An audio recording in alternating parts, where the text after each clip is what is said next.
Hello everybody and welcome to the show. Today we will be looking at Specialist Scope from Alpha Team 1 from the Final Faction. Here is his stats, here's his bio, and there is some of the rest of the wave that you can collect. And these characters have already been revealed and I have picked them up, so let me know if you want me to do a review of them. There's the plot to the show and there's where you can watch it. So let's go ahead and get Scope out of the packaging. Alright, we're back and we have Scope out of the package, and here we can see all the accessories he comes with. He's got these two identical nice little pistols, and he does have holsters for them, which is awesome. He's got this little backpack that I just dropped, and it has a little hole on the side so that you can plug in his rifle that comes with it, and here's that. You can see there's that little plug. All you have to do, put the port in the plug, and there you go. And then he's got another port, another plug on the back. You want the flattest side of the gun to be facing Scope, and then you want the flattest side of the backpack to be facing his head. I will show you how to put the weapons in his holsters. You just slide it in, boom, and one more. And they hold in there pretty tight, not really gonna fall out. After a while though, if you keep, stretching it open and whatnot, it will get loose because they're open from the back. Here he is holding both pistols. You can see, not too loose in the hand, holds them pretty tight, looks cool. And there he is with his sniper rifle. Again, holds it pretty well. Let's go and move on to the articulation, because I've already been moving them around a little bit. So all of these Final Faction action figures have the same articulation, basically. They've got a head swivel, they've got swivels at both shoulders, and they've got swivels at both thighs. And they can kick out to about 90, and you can kick backwards, not really at all. But here's a close-up of Scope, and again you can see the paint on this guy. If you look at his armor and stuff, I think they did a tremendous job. It's very shiny, glittery, almost metallic looking. It looks pretty well applied, not too many paint mix-ups. But if you see here on the face, that's kind of a different story. They were trying to give him that questioning look that he kind of has on the packaging there, and give him that one raised eyebrow. You talking to me? But it didn't work out too well. So, let's go ahead and do some comparisons. Alright, first up we have from the DC Spin Master line. This character reminds me of Scope a little bit. This is Red Hood. He looks like he could possibly be, a variation of him if you just found a way to give him a nice new head sculpt.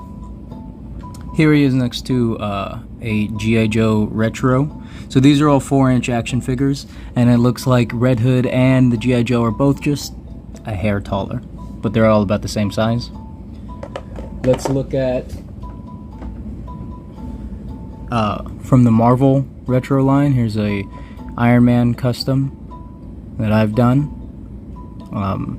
When I do customs, I don't really paint it or change it that much. I just try to kind of add a little bit of articulation. And there we have the Retro Venom from the same line. You can see that Venom is a bigger figure, so he does stand about a head taller. And Iron Man and Scope are roughly the same height. They're all in the 4-inch scale line.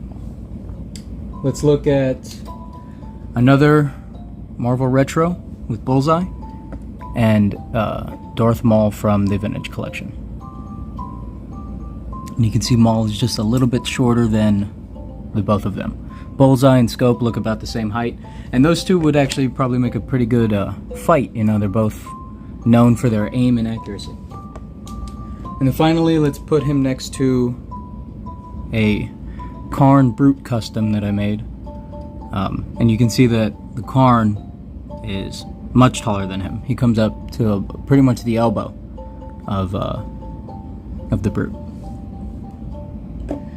Oh, and this is just a fun little comparison. I like to compare him to the size of the head from Pumpkin Wrapper that came in the Lightning collection, because it's just way too big of a head.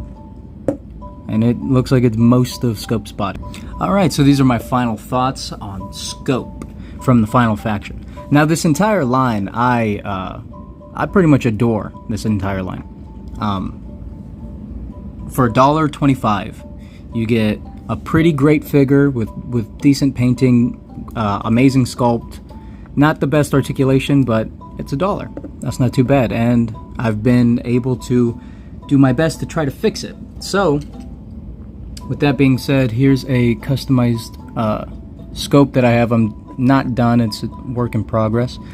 I was trying to think about making him into a Deadpool, so I sculpted this head myself. It looks a little too oversized for the body, but that's fine. He's also got some of that extra articulation that I'm talking about, where his arms can go in and out a little bit. Same thing with his legs, just a little bit, and and the knees as well.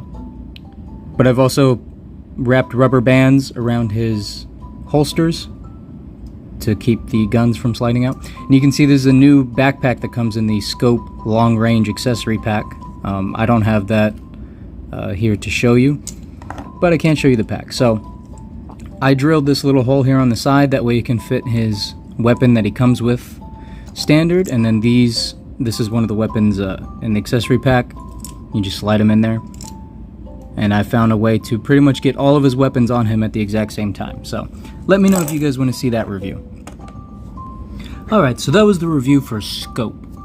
Let me know what you guys think of this toy line, and if you plan on picking any of them up. I think it's great, I think it's a wonderful value, and it gives you a great chance to practice if you want to start customizing. So I hope you all enjoyed the video. I hope you go out and have a nice chuckle throughout your day. And remember to go be nice to somebody. I'll talk to you next time.